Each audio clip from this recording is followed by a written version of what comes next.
आगामी बजट 2025 से 26, जो 1 फरवरी 2025 को पेश होने की संभावना है, ने देश भर में चर्चा का विषय बन लिया है। वित्त मंत्री निर्मला सीतारमण ने बजट तैयारियों की शुरुआत करते हुए किसानों, कृषि विशेषज्ञों और कृषक संगठनों के साथ महत्वपूर्ण बैठकों की अध्यक्षता की।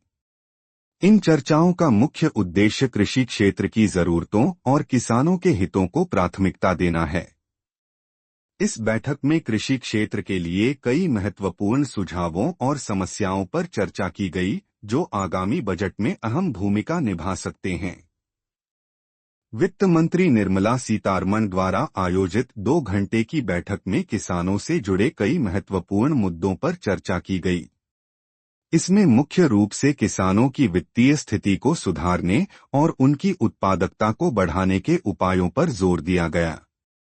भारत कृषक समाज के चेयरमैन अजय वीर जाखड़ ने कृषि उत्पादकता बढ़ाने और किसानों के हितों को मजबूती से आगे बढ़ाने के लिए निवेशकों को आकर्षित करने की आवश्यकता पर जोर दिया।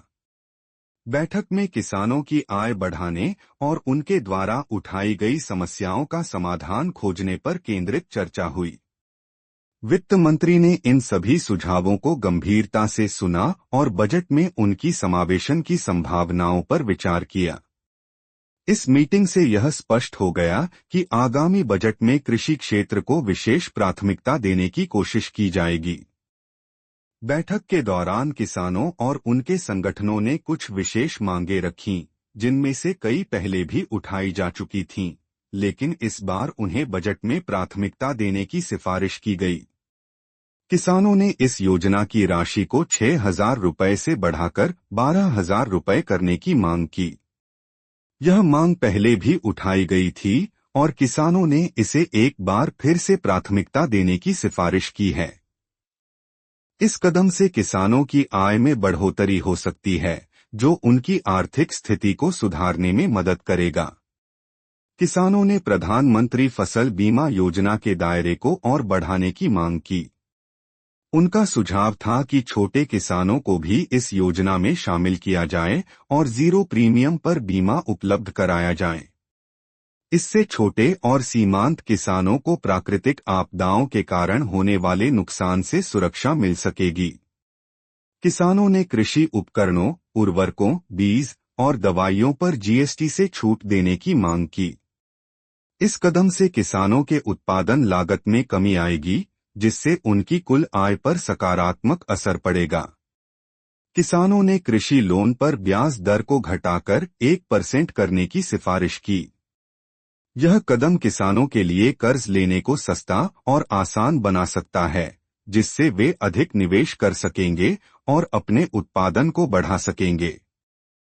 किसानों ने विशेष फसलों जैसे चना, सोयाबीन और सरसों के लिए हर साल 1,000 करोड़ रुपए के निवेश की रणनीति बनाने का सुझाव दिया।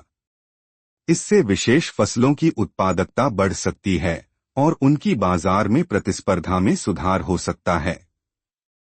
वित्त मंत्री निर्मला सीतारमण ने इन सभी मांगों को ध्यान से सुना और इन पर विचार करने का आश्वासन दिया। उन्होंने कहा कि अगर बजट में इन मांगों के लिए गुंजाइश निकाली जाती है, तो पीएम किसान सम्मान निधि की राशि को बढ़ाया जा सकता है। इसके अतिरिक्त किसानों के लिए फसल बीमा योजना, कृषि उपकरणों पर जीएसटी छूट और कृषि लोन पर ब्याज दर में कटौती जैसे मुद्दों पर भी चर्चा की गई। वित्त मंत्री ने यह भी कहा कि सरकार कृषि क्षेत्र में सुधार के लिए पूरी तरह से प्रतिबद्ध है और बजट में ऐसे कदम उठाए जाएंगे जो किसानों की आर्थिक स्थिति को मजबूत करने में मदद करें। इसके अलावा कृषि उत्पादकता को बढ़ाने और किसानों को बेहतर समर्थन देने के लिए नई नीतियों और योजनाओं पर भी विचार किया जा रहा है। इस बैठक के बाद यह स्पष्ट हो गया है कि आगामी बजट में कृषि क्षेत्र को विशेष प्राथमिकता दी जाएगी और किसानों के लिए कई राहत योजनाएं शुरू की जा सकती हैं। आगामी बजट में किसानों के लिए कई राहतों की उम्मीद की जा रही है, जो उनकी आय में सुधार और उनकी वित्तीय स्थिति को मजबूत करने में मदद कर सकती हैं।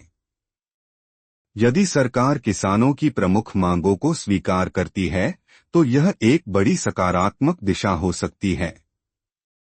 इस बजट का किसानों के लिए खास महत्व है क्योंकि यह उनके जीवन स्तर को सुधारने और कृषि क्षेत्र को प्रौद्योगिकी और निवेश के लिए और अधिक आकर्षक बनाने में मदद करेगा। आखिरकार यह बजट किसानों के लिए उम्मीद की नई किरण हो सकता है जो उन्हें एक स्थिर और समृद्ध भविष्य की दिशा में मार्गदर्शन करेगा।